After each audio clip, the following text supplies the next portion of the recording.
So we're out in the Chupacabra forest talking about the new American Civil War. If there's really a war, what would it look like?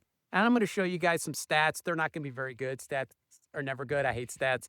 But I do want to warn you, I'm also not a historian. Not at all, really. I'm going to be showing you these numbers, and it's going to be terrible. But it does give you this kind of overall idea of what happened during the Civil War. And the first thing I want to say before we get to some of these charts and silly stuff that I put together is that any kind of war today would look very different. It wouldn't even be close. The war was so silly back then.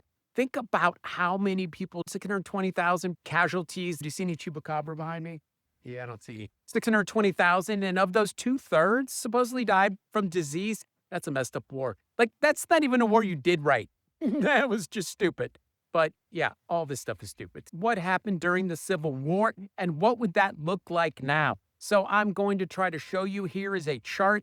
This is a chart of what it looked like during the Civil War. There was only 31, 32 million people in the country. So you can see that it was divided up roughly into 22 million in the North, 9 million in the South. So South was outnumbered, and of course the South lost. And so now we jump ahead to 2024. We look at the population, completely different, 336 million, close enough. And so that's roughly divided into 132 in the South and the rest in the North. That puts 201 in the North or whatever it is. You can see it's roughly double. It's always roughly double. So what I've done is I've taken these states and I've kept the states that were in the South, and we're now looking at them today. Probably should add Oklahoma because those are some backward South people right there.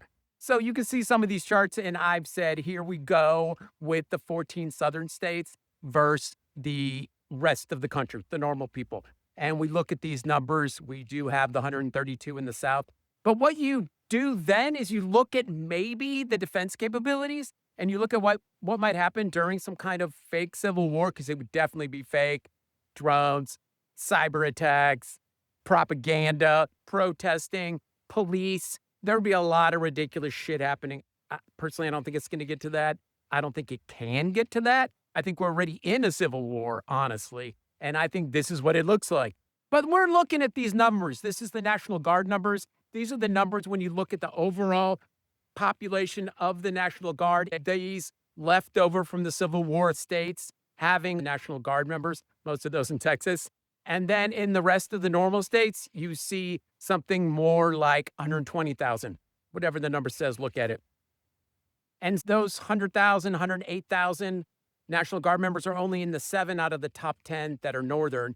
And then you have the 3 Southern ones that have large National Guards, that being Texas, Tennessee, and Georgia. And that adds up to the 48,000. And so this isn't the total National Guard. You would basically have, what would basically end up happening is Texas first, the rest of the United States, other than the 12 other Southern states, which would probably be tripping over their own boots.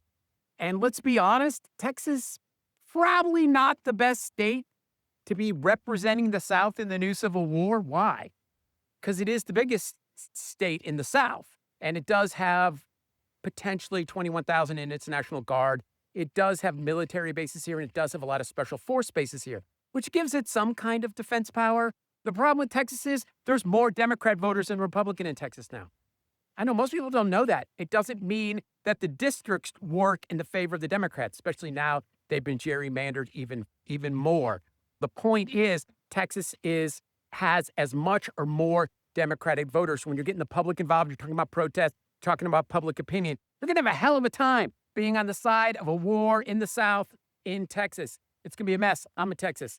I'm going to be laughing at everyone. So that's the video. Some of these stats will show you what that would look like, where the power comes from, how it shakes out, and really more about what happened in the Civil War and what that looked like. And then compare that to today, and it's really not the same thing. Thanks for watching.